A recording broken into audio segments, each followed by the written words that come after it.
আমরা তো জানি জন্মদিন উদযাপন করা জায়েজ নেই, কিন্তু আমরা দেখলাম বন্যা দুর্গত ক্যাম্পে শিশুর জন্ম উপলক্ষে আসন্না ফাউন্ডেশন ভালো খাবারের আয়োজন করেছে। এটা কিভাবে জায়েজ হতে পারে? শনিবার আর বুধবার নাকি নখ কাটা যায় না, এটা কি সত্য?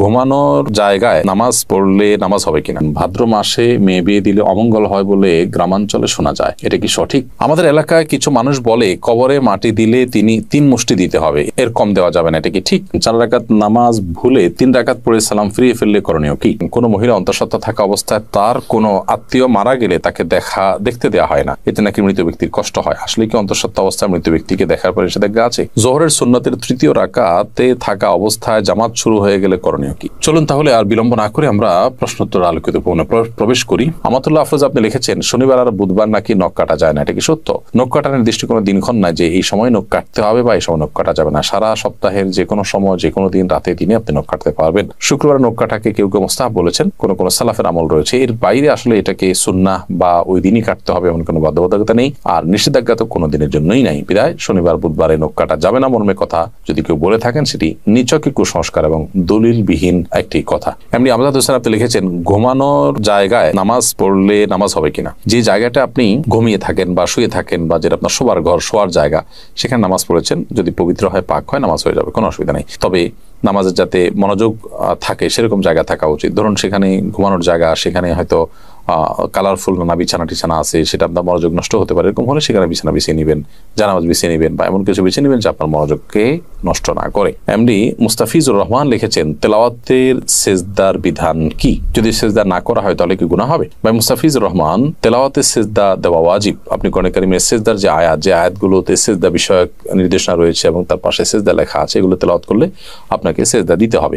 আর সেজদা যদি আপনি না করেন, যেহেতু ওয়াজিব, অতএব ওয়াজিব তরকের গুনাহ হবে। জান্নাতুল ফেরদাউস লিখেছেন কোন মহিলা অন্তঃসত্ত্বা থাকা অবস্থায় তার কোনো আত্মীয় মারা গেলে তাকে দেখতে দেওয়া হয় না, এতে নাকি মৃত ব্যক্তির কষ্ট হয়। আসলে কি অন্তঃসত্ত্বা অবস্থায় মৃত ব্যক্তিকে দেখার পরে নিষেধাজ্ঞা আছে?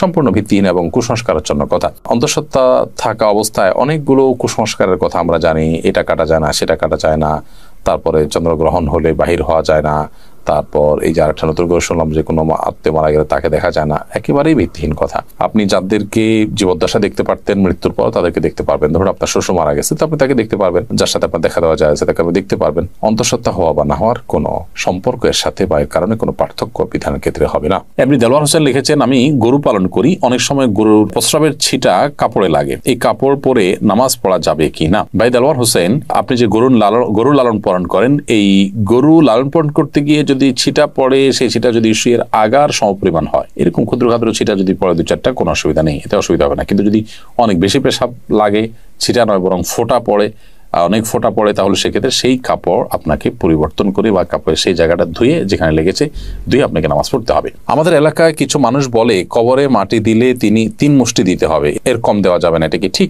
না, এরকম কোনো বাধ্যবাধকতা নেই যে কবরে মাটি 3 মুষ্টির কম দেওয়া যাবে না, দিলে কোনো হবে এমন কোনো কথা নেই। কবরে মাটি আপনি 3 মুষ্টি, 5 মুষ্টি, 7 মুষ্টি, 6 মুষ্টি, যা খুশি দিতে পারেন। এমনকি মুষ্টিতে দিতেই হবে এমন কোনো বাধ্যবাধকতাও নেই। আপনি কোদাল দিয়ে দিতে পারেন, অন্য কোনোভাবে দিতে পারেন। মৃত ব্যক্তিকে দাফন করা ফরজে কিফায়া। সমাজের কিছু মানুষ যদি সেটি করেন, সবার তরফ থেকে সেটি আদায় হয়ে যায়। অতএব মৃত ব্যক্তিকে দাফন করার এই কাজে আপনি শরীক হলেন, একটু মাটি দিলেন, এটা সবের কাজ, সেটা আপনি করেন। বাট আপনার এটা মাথায় রাখা দরকার যে 3 মুষ্টি দিতে হবে, এরকম কোনো বাধ্যবাধকতার কথা কোরআন বা সুন্নাহর কোথাও বলা হয়নি। এমডি মুখলেসুর রহমান আপনি লিখেছেন 4 রাকাত নামাজ ভুলে 3 রাকাত পড়ে সালাম ফিরিয়ে ফেললে করণীয় কি? 4 রাকাত নামাজ যদি 3 রাকাত পড়ে সালাম ফিরিয়ে ফেলেন এবং সালাম ফেরানোর সাথে সাথে মনে পড়ে, তাহলে ওই অবস্থা আপনি দাঁড়িয়ে যাবেন, আরো 1 রাকাত যুক্ত করে তারপর শেষে সিজদায়ে সাহু দিবেন। ইনশাআল্লাহ তাতে আপনার সালাত আদায় হয়ে যাবে। যদি সালাম ফেরানোর পর কথাবার্তা বলেছেন, উঠা বসা করেছেন বা সালাত ভঙ্গকারী কোনো কিছু হয়েছে, হাঁটাচলা করেছেন, এরপরে আপনার মনে পড়েছে, তাহলে ওই সালাত পুনরায় আপনাকে আদায় করতে হবে। অর্থাৎ হাঁটাচলা করেছেন, উঠা বসা করেছেন, কথাবার্তা বলেছেন, এরপর আবার 1 রাকাত প্লাস করে সিজদায়ে সাহু দিলে কিন্তু আর হবে না। 4 রাকাত সালাতকে 3 রাকাত আদায় করেছেন, করে সালাম ফেরানোর সাথে সাথে মনে পড়লো বা সালাম ফিরিয়েছেন, কোনো সালাত ভঙ্গকারী আর কোনো কাজ করেননি, মনে পড়েছে, তাহলে তৎক্ষণাৎ তার সাথে আরো 1টি রাকাত যুক্ত করে সিজদায়ে সাহু দিবেন, সালাত হয়ে যাবে ইনশাআল্লাহ তাআলা। এসএইচ মোহাম্মদ আল জাবির আপনি লিখেছেন ভাদ্র মাসে মেয়ে বিয়ে দিলে অমঙ্গল হয় বলে গ্রামাঞ্চলে শোনা যায়, এটা কি সঠিক? না, এরকম কোনো কথা নেই। বিয়ের ব্যাপারে এমন কোনো সময় বা এমন কোনো কাল নেই যে সময় কালে বিবাহ হলে কোনো প্রকার ক্ষতি হতে পারে বা উপকার হতে পারে। বিবাহ সব সময় করা যায় এমন একটি বিষয়। শুধুমাত্র হজের এহরামরত অবস্থায় বিবাহ বন্ধনে আবদ্ধ হওয়া নিয়ে উলামায়ে কেরামের ভিন্ন মত আছে, একদল উলামা ইকরাম জায়েজ বলেন, অন্য দল উলামা ইকরাম না জায়েজ বলেন। তবে এর বাইরে অন্য বছরের অন্য কোনো সময়, রমজানের বাইরে, কাটা চাঁদ বলে আপনার জিলহজ মাসে, কোরবানিদের মাসে, সে মাসে, কিংবা এই ভাদ্র মাসের কথা আমি নতুন জানলাম, তো এরকম কোনো মাসে বিয়ে করলে কোনো অমঙ্গল হয়, মঙ্গল হয় এরকম মনে করলে সেটি কুসংস্কার এবং বেদাত হবে। এ ধরনের কুসংস্কারের জন্য বিশ্বাসী হওয়া যাবে না। আফরিন জাহান লিখেছেন, আমার বাসায় প্রচুর পিঁপড়া, বিশেষ করে রান্নাঘরে কাজের সময় পিঁপড়া কামড়ায় বলে অনেক পিঁপড়া মেরে ফেলি, এতে কোনো গুনাহ হবে কিনা? পিঁপড়া যদি আপনি মারেন এতে গুনাহ হবে না, কিন্তু আগুন দিয়ে পুড়িয়ে পিঁপড়া মারবেন না, এ ব্যাপারে নবী সাল্লাল্লাহু আলাইহি ওয়াসাল্লামের নিষেধাজ্ঞা রয়েছে। এর বাইরে আপনার পিঁপড়ার উপদ্রব থেকে বাঁচার জন্য আপনি সেটা মেরে ফেলতে পারেন। যে কোনো প্রাণী আমাদের যদি উপদ্রবের কারণ হয় তাহলে সেটা থেকে আত্মরক্ষার জন্য আমরা সেটি মারতে পারি, কিন্তু নির্মমভাবে বা অপ্রয়োজনে কষ্ট দিয়ে তাকে তিলে তিলে শেষ করা বলতে যেটা বোঝানো হয় সেটা করা জায়েজ হবে না। জোহরের সুন্নতের তৃতীয় রাকাতে থাকা অবস্থায় জামাত শুরু হয়ে গেলে করণীয় কি? জোহরের সুন্নতের তৃতীয় রাকাতে আপনি আছেন, এমন অবস্থায় জামাত শুরু হয়ে গেলে আপনি আরেক রাকাতের সাথে প্লাস করবেন এবং তাড়াতাড়ি সেটা শেষ করে জামাতে শামিল হয়ে যাবেন। এক্ষেত্রে নামাজ ভেঙে ফেলবেন না। এটাই হলো ফুকাহায়ে আহনাফের মত এবং এটা অধিকতর শক্তিশালী। আল্লাহ সুবহানাহু ওয়া তাআলা বলেছেন কোরআনে কারিমে, লা তুবতিলু আমালাকুম, তোমরা তোমাদের আমলকে বাতিল করে দিও না, নষ্ট করে দিও না।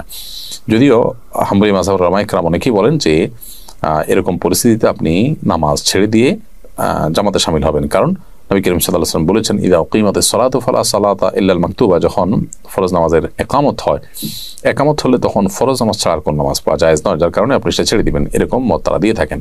মূলত এই হাদিসের আরেকটা ব্যাখ্যা হতে পারে, সেটা হলো যে যখন একামত শুরু হয় তখন আর ফরজ নামাজ ছাড়া অন্য কোনো নামাজ নয়, অর্থাৎ অন্য কোনো নামাজ শুরু করা যাবে না, কিন্তু শুরু করা নামাজ যে ভেঙে ফেলতে হবে সেটা কিন্তু এখান থেকে পরিষ্কার বোঝা যায় না, অর্থাৎ এটার একাধিক ব্যাখ্যা হওয়ার সুযোগ আছে, বিধায় এটা দিয়েই চূড়ান্তভাবে প্রমাণ করা যে নামাজ ভাঙা যাবে সেইটা সঠিক নয়। হাসানুল সিয়াম আপনি লিখেছেন, শুনেছি কেউ নেশাগ্রস্ত হলে 40 দিন ইবাদত কবুল হয় না। এখন প্রশ্ন হলো, কেউ নেশা করার পর 40 দিন না হওয়ার আগেই যদি তার ভুল বুঝতে পারে এবং তওবা করে ফিরে আসতে চায়, তবে কি সে ইবাদত করতে পারবে? প্রথম কথা হলো, ইবাদত তো করতেই হবে তাকে। পারবে মানে কি? ইবাদত করতে শুধু পারবে না, ইবাদত করাটা তার জন্য আবশ্যক। 40 দিন ইবাদত কবুল হবে না এই ভেবে তিনি যদি 40 দিন নামাজ পড়া বাদ দিয়ে রাখেন তাহলে তো ডাবল গুনাহ হবে তার। কবুল না হওয়ার দুইটা অর্থ আছে, একটা অর্থ হলো যে বিশুদ্ধই হবে না, আরেকটা হলো যে ইবাদত করেছেন সেটা কাগজে কলমে বিশুদ্ধ হয়েছে, বাট আল্লাহ তাআলার কাছে সেটা অ্যাকসেপ্টেবল হবে না। তো এখানে নেশাগ্রস্ত হলে 40 দিন ইবাদত কবুল হবে না মানে দ্বিতীয়টা উদ্দেশ্য, অর্থাৎ আপনি সঠিকভাবে যথাযথভাবে করে থাকলে আপনার নামাজ হয়ে গেছে, বাট আল্লাহর কাছে সেটা কাউন্টেবল হবে না, অ্যাকসেপ্টেবল হবে না। এখন প্রশ্ন উঠতে পারে, আল্লাহর কাছে অ্যাকসেপ্টেবল না হলে করে লাভ কি? উত্তর হবে যে আপনি করে দায়মুক্ত হলেন, অন্তত আপনাকে আল্লাহ নির্দেশ করেছেন, নির্দেশ পালন করেছেন, সে কাজটা অন্তত হয়েছে।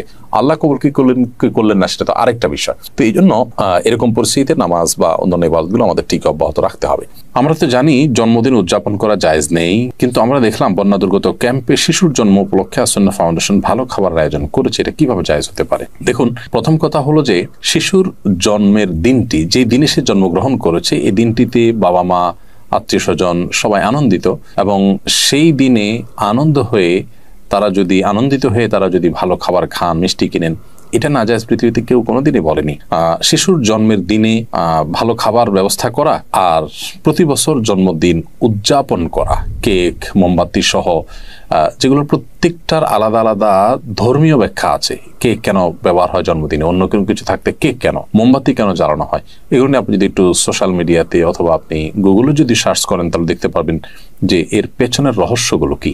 অতএব ওই জিনিসগুলো একটা, আর জন্ম হয়েছে শিশুর, সে উপলক্ষে ওই দিনে মিষ্টি খেলেন, ভালো রান্না করলেন, যে কোনো আনন্দের ঘটনাকে কেন্দ্র করেই তো আমরা ভালো কিছু খাই, সেটাকে পৃথিবীর কোনো আলেম মানে নাজায়েজ বলেননি। দুটিকে যদি আমরা গুলিয়ে ফেলি তাহলে তো ভুল হবে, এবং সেই সাথে এটাকে কেউ ইবাদত শরিয়ার কাজও মনে করছে না। দুইটা জিনিস এখানে।